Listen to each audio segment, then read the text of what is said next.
What is going on, YouTube? What is going on, Kansas City? What is going on, Jayhawk Nation? And what is going on, everybody? And welcome to the Beat of KC. Ladies and gentlemen, my name is Lucas Murphy, and today we're going to be discussing the Kansas Jayhawks versus the UCF Knights as the Kansas Jayhawks go on the road to Orlando to take on this tough and challenging Knights football team. It's going to be an exciting football game.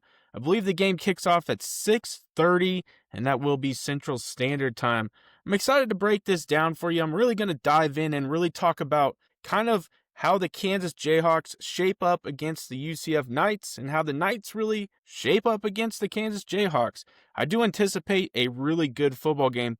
So without further ado, let's go ahead and dive on into this. We're going to start off with the Kansas offense, which has really been a shining moment for this football program. There have been some blemishes, of course, but the fact that they've had a lot of success, I really think, is a shining moment for this Jayhawks football program. Now, the offense has totaled 2,253 yards this season, and I mean, that seems like a significant amount. So when you break that down, they've rushed for 917 yards, 1,336 passing yards, and are averaging 7.3 yards per offensive play. That ranks them third overall in the Big 12. So again, that really kind of solidifies the success that they've had in the Big 12. Now, sixth-year senior Jalen Daniels has been putting on an absolute clinic, ladies and gentlemen. He is 85 for 127 for 1,262 passing yards. He's thrown for 16 touchdowns to only 2 interceptions. And really, those 2 interceptions were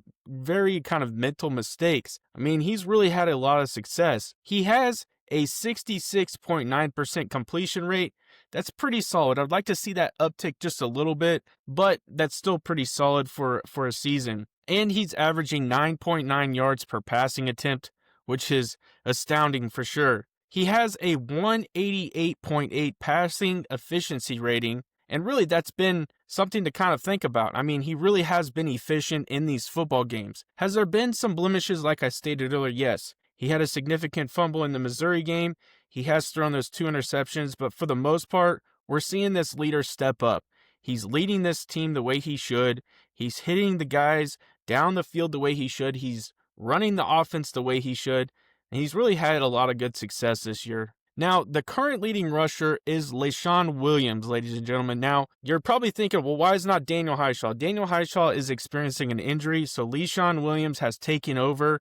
And he has 38 attempts for 245 yards this year, averaging 6.4 yards per attempt with 2 touchdowns. Now, he has contributed a little bit when it comes to the passing game, but really his focus is going to be this rushing attack that he provides. Now, there have been some great wide receivers, and I'm not going to break down every single one of them because they've really contributed a lot to this offense, but this group is really led by Emmanuel Henderson.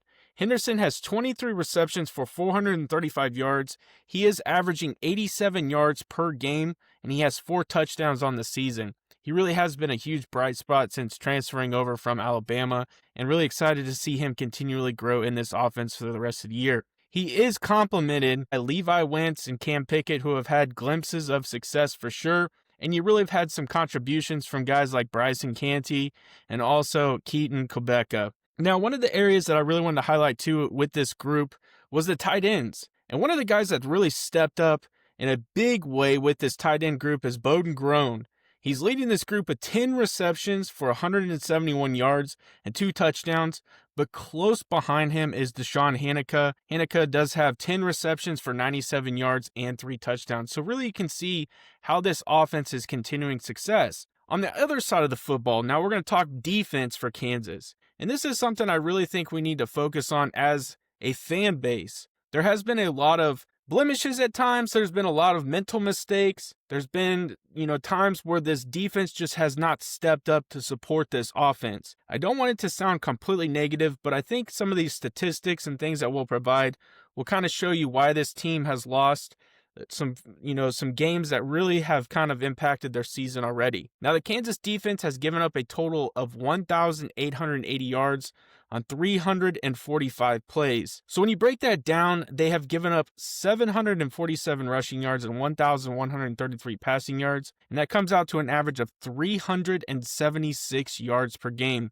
This puts the Jayhawks at 5th worst in the Big 12 and are only behind Oklahoma State, Colorado, TCU, and Baylor. Now, opposing offenses are averaging 5.4 yards per play, which ranks them 6th worst in the Big 12.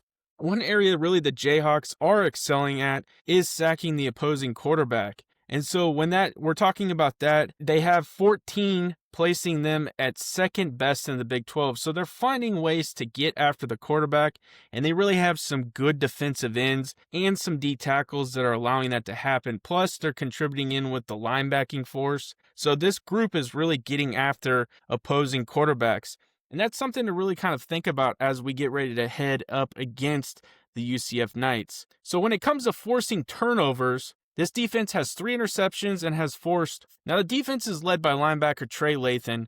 He's a phenomenal football player, ladies and gentlemen, transferring in from West Virginia. We've seen some success with Trey Lathan. He has 37 combined tackles leading this team. He has 4.5 tackles for a loss, 1.5 sacks, and a big-time interception against West Virginia. Now, their sack leader is Leroy Harris III with 3.5 sacks. But I do want to highlight a guy, and I'm going to highlight him every single video that I do on the Jayhawks, and that is Bengali Kamara. Dude is an absolute beast. He's out there contributing all the time. He's a force. He did obviously go out against the Cincinnati Bearcats. He did get one of those penalties that obviously forced him out of the game, but he has been an absolute force for this defense. And I don't want to let this slide either. Obviously, special teams is a very valuable point when it comes to football. And so I do want to highlight the Kansas kicker, Laith Marjan, who has been absolutely perfect on the season so far, going 21 for 21 in extra points and 7 for 7 on field goals. And he has totaled 42 points for this team. So that is a significant thing. And really, kickers being able to contribute that way in college is a significant thing. Now, how does this team really shape up against the UCF Knights? Now, the Knights offense has a total of 1,750 total yards on offense. That ranks them 11th in the Big 12. So you can see, that's not really the greatest. And they're going against a defense that has kind of allowed a decent amount when it comes to yards and things like that. So this could be potentially a battle for sure as the defense of the Jayhawks takes on this UCF Knight offense. Now, when we break that down, they have rushed for 812 yards and passed for 938 yards. UCF is right behind Kansas in average yards per play with 7 yards, and a team that is averaging 437.5 total yards per game. Now, this offense is led by quarterback Taven Jackson, who has gone 66 of 101 for 65.3% completion rate, for 809 yards and 3 touchdowns. They have 2 running backs, really a dual-headed backfield to watch for in Miles Montgomery and Jaden Nixon. Montgomery is the featured back, and he has rushed 51 times for 268 yards, averaging 5.3 yards per carry, and has 1 touchdown. Now, really, when it seems like when they get to the goal line, or has just given the opportunity, it seems like Nixon is the one that really is kind of their goal line back. I believe he has 4 touchdowns on the year. Now, their wideouts to watch for are Dwayne Thomas Jr. and DJ Black. Both will be contributing, obviously, significantly for this offense. Now, how does this Knights defense potentially shape up against one of the better teams offensively in the Big 12? The Knights have a more well-rounded defense. This season, they have given up 1,173 yards for an average of 4.5 yards per attempt. And this season, they are surrendering 293.3 yards per game, which ranks them 5th best in the Big 12. They have given up 7 touchdowns offensively. So I really think when you look at this big picture, when you really kind of zoom out, this is just going to be a dogfight of a football game. I really do believe that. And I think where the UCF Knights potentially have an upper hand is the fact that their offense can potentially counter what our offense does. It's going to come down to a defensive battle. Which defense is going to step up in a big way? Which defense is going to force turnovers? And which defense is going to lock down the other opposing team? I think that's where it's going to come down to, and the fact that the Jayhawks are going on the road to Orlando to face these UCF Knights. As again, that's going to be another challenge. It's going to be a different environment, and this team has really kind of proven that they can face some good teams. So that is going to be this video, ladies and gentlemen. I appreciate you checking it out. Let me know down in the comment section what score you have or who do you have winning this football game. I appreciate all the support. I really do. Make sure you guys smash that like button, smash that subscribe button, and I end every video the exact same way. Have a good day.